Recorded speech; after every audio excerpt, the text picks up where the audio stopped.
ఎప్పుడైతే ఒక మనిషికి dedication, consistency and never give up attitude ఉంటుందో ఖచ్చితంగా వాళ్ళ మైండ్ సెట్ స్ట్రాంగ్ ఉంటుంది and they will become successful in life. Chiranjeevi sir, my last question is to you, sir. So I want to ask you if you want to share one powerful message that will help in rewiring everyone's mindset. Yes, జీవితం అన్నది cake walk కాదు, పూల పానుపు కాదు. ప్రతి క్షణం ప్రతి చోట ఇందాక మీరు అన్నట్లుగా అబ్స్టికల్స్ వస్తుంటాయి, ఆటంకాలు వస్తుంటాయి, ప్రతిబంధకాలు వస్తుంటాయి అండ్ ప్రతికూల పరిస్థితులు ఏర్పడుతుంటాయి. మనం గోల్ స్ట్రాంగ్గా అనుకుంటాం, దానికి కావాల్సిన కష్టం పడుతుంటాం, దానికి కావాల్సిన అవకాశాలని మనం చేజుక్కుంచుకొని ముందుకు వెళ్ళటం కోసం అన్ని రకాలుగా మనం ప్రయత్నం చేస్తుంటాం. మరి తప్పెక్కడ జరిగింది అంటే నీకు ఎన్నో అన్ఫోర్సీన్ బయటకు వస్తుంటాయి, ఒక డిస్ట్రక్షన్స్ వస్తుంటాయి, డిసప్పాయింట్మెంట్స్ వస్తుంటాయి, నేను డీమోటివేట్ చేసేవాళ్ళు ఉంటారు. ఇలాంటి డీలు ఎన్ని ఉన్నా సరే దాన్ని ఢీ కొనాలంటే ఒక డిటర్మినేషన్ ఉండాలి. అది వెరీ మచ్ ఇంపార్టెంట్. అంటే బెదరకూడదు, మన ధ్యేయం చెక్కు చెదరకూడదు, అకుంఠిత దీక్షతోటి ముందుకు వెళుతూ ఉండాలి. నా విషయానికి వస్తే కనుక నేను వచ్చిన కొత్తలో డెఫినెట్లీ నన్ను డిసప్పాయింట్ చేసిన వాళ్ళు ఉన్నారు. నేను హీరోగా ఎదుగుతున్న సమయంలో, హీరోగా 4-5 సినిమాలు చేస్తున్న సమయంలో కొంతమంది ప్రొడ్యూసర్స్ నన్ను ఒక తక్కువ స్థాయి రౌడీ వేషాల కోసం అడిగారు. కొత్తలుడు అని, కొత్తపేట రౌడీ అని, అలా మోసగాడని ఇట్లాగా అడుగుతుంటే పెద్ద పెద్ద హీరో, నేను ఒక పక్క నుంచి మంచి హీరో వేషాలు వేస్తున్నాను. కొన్ని యాంటీ హీరో అయి ఉండొచ్చు, but hero lead man characters వేస్తుంటే ఎక్కడో డిసప్పాయింట్మెంట్ ఉంటుంది. అబ్బా ఏంటి నేను హీరోగా పాజిటివ్ క్యారెక్టర్గా, చట్టాన్ని కళ్ళు లేవు ఇలాంటి సినిమాల్లో హీరోగా చేస్తుంటే నన్ను చిన్న చిన్న రౌడీ వేషాలు ఏమంటున్నారు, నా జీవితం అయిపోతుంది, ఇలా కాదు కదా అని అనుకునే పరిస్థితి, వాళ్ళకి ఎదురు చెప్పలేని పరిస్థితి. కానీ లోపల ఒకటే ధైర్యం, ఎన్ని వేషాలైనా వేయనివ్వండి, ఎటువంటి వేషాలు వేయనివ్వండి, నేను ఖచ్చితంగా అలాంటి వాటి కోసం ఎదురు చూస్తాను, అలాంటి ఖచ్చితంగా వస్తాయని ఒక దీక్ష, ఒక నమ్మకం, నాకు ఆ నమ్మకం నిలబెట్టింది. అండ్ ప్రేక్షకులు, నేను చిన్న చిన్న విలన పాత్ర 2-3 సార్లు సినిమాలు వేసినా సరే అందరూ కూడా చమక్లా మరిచేవాడిని, ఆకర్షించుకునేవాడిని.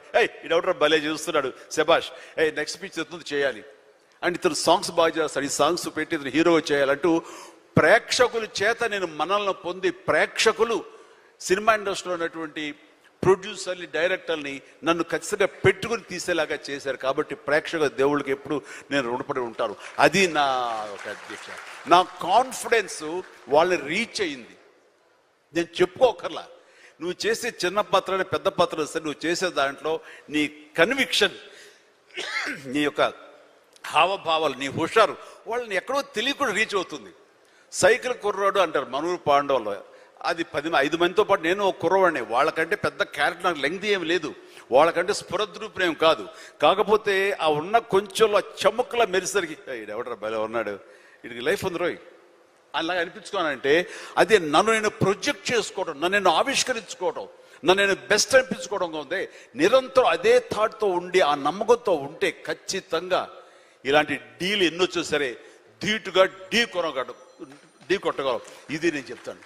అంటే ఇంకా ప్రధానమైన ఉదాహరణ చెప్పాల్సి వస్తే, మహానాయకుడిని ఇక్కడ ఉన్నారు, అలిపిరి సంఘటనతో అక్కడి నుంచి పడి లెగిచి ఎంత డీమోటివేట్ అయిపోవాలి, చావు తప్పి కన్నులు అట్టపోయినట్లుగా ఆ రోజున పరిస్థితి ఉన్నప్పుడు ఆ విజువల్స్ చూసి ఎక్కడ చెక్కు చెదరలేదు. ఆయన మానసిక స్థైర్యంతో ఉన్నారు. హాస్పిటల్కి వెళ్ళి ట్రీట్మెంట్ తీసుకుని వెంటనే మామూలుగా బయటకు వచ్చారు.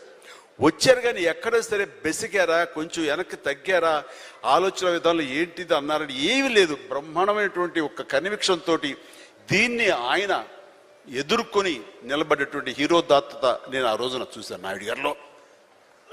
ఇలాంటివి వస్తుంటాయి, కానీ వీటిని మన కన్విక్షన్, మన నమ్మకం, మన మీద మన నమ్మకం ఖచ్చితంగా ముందుకు వెళ్ళిపోతుండాలి. మనల్ని ఆదరించే ప్రేక్షకులు లేదా రాజకీయంగా వస్తే ప్రజలు ఎప్పుడు మన యొక్క మంచిని, మనం చేసిన కృషిని, మన యొక్క ఇన్నర్ మన ఫీలింగ్ని, మన జెన్యూనిటీని, మన ఆనెస్టీని, నిజాయితీని ఖచ్చితంగా గుర్తించగలరు. మధ్యలో ఒక్కోసారి ప్రతికూల పరిస్థితులు వస్తాయి, బట్ వాటిని అధిగమించేలాగా వస్తుంది, మనకి రోజులు మంచి రోజులు వస్తాయని కన్విక్షన్ తెలితే కనుక అలాంటి అబ్స్ట్రకల్స్ని ఓవర్కమ్ చేయగలం. దానికి గాను నువ్వు నీ మానసిక ధైర్యాన్ని కోల్పోకూడదు.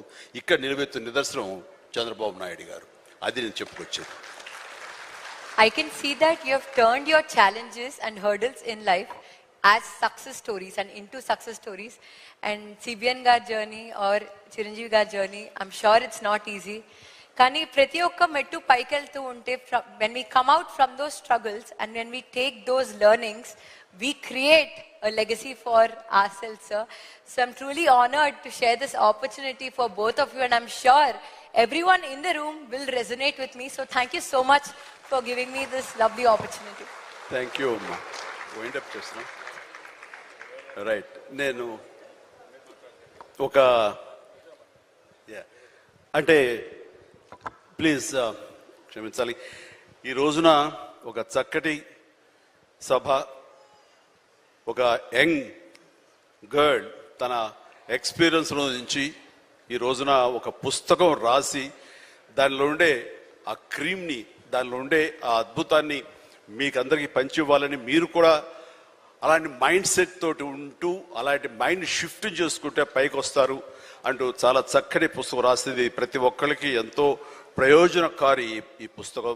దీని ఆంతర్యాన్ని మీరు గ్రహించి దీన్ని అందరూ పాటించాలని కోరుకుంటూ, అండ్ ఈ రోజున మీరు పర్మిషన్ ఇస్తే ఒక విషయం, పెహల్గామ్లో జరిగినటువంటి ఒక దురదృష్టకరమైన సంఘటన, రాక్షసుల ముష్కరుల వాళ్ళ అకృత్యం, బలైపోయారు ఎంతోమంది, 28-29 మంది. ఈ సందర్భంలో మన రాష్ట్రం నుంచి ఒక 2 యువకులు వాళ్ళకి బలైపోయారు. అండ్ ఇది చాలా దురదృష్టకరమైన సంఘటన. అలాంటి బాడీని ఆయన రిసీవ్ చేసుకుని వారి కుటుంబాన్ని పరామర్శిస్తున్నారు. మరో పక్కన ఇక్కడ తెనాలి అనుకుంటా, ఐ హోప్ పవన్ కళ్యాణ్ కావలి వెళ్ళి పవన్ కళ్యాణ్ వెళ్ళి వాళ్ళని పరామర్శిస్తూ వాళ్ళకి మానసిక స్థైర్యాన్ని, ధైర్యాన్ని ఇవ్వడం కోసం తమ వంతు కృషి చేస్తున్నారు. అండ్ వీళ్ళు చేసినటువంటి ఈ ప్రయత్నాన్ని మనస్ఫూర్తిగా నేను అభినందిస్తూ, అలాగే ఆ కుటుంబం 50 మందికి, అలాగే ఇతర రాష్ట్రాల్లో ప్రాణాలు అర్పించినటువంటి ప్రతి ఒక్కరికి హృదయపూర్వక నా కండోలెన్సెస్ని, సానుభూతిని తెలియజేస్తూ వాళ్ళ ఆత్మశాంతి చేకూరాలని సభాముఖంగా నేను కోరుకుంటున్నాను. ఇది సందర్భం కాదు తెలియదు, కానీ మనసు కలిచివేస్తుంది. ఇలా మీతో షేర్ చేసుకుంటే కొంచెం ఊరట లభిస్తుందని వారి సమక్షంలో నేను తెలియజేసుకుంటున్నాను. నేను రావటానికి ముందు మీరు ఏమైనా సంతాపాన్ని తెలిపారమ్మా? సంతాపాన్ని తెలియజేశారు ఇంతకుముందు? సో వారి సమక్షంలో ఒక 2 నిమిషాలు నిలబడి మనందరం మౌనం పాటించి వారికి మన నివాళులు అర్పిద్దాం.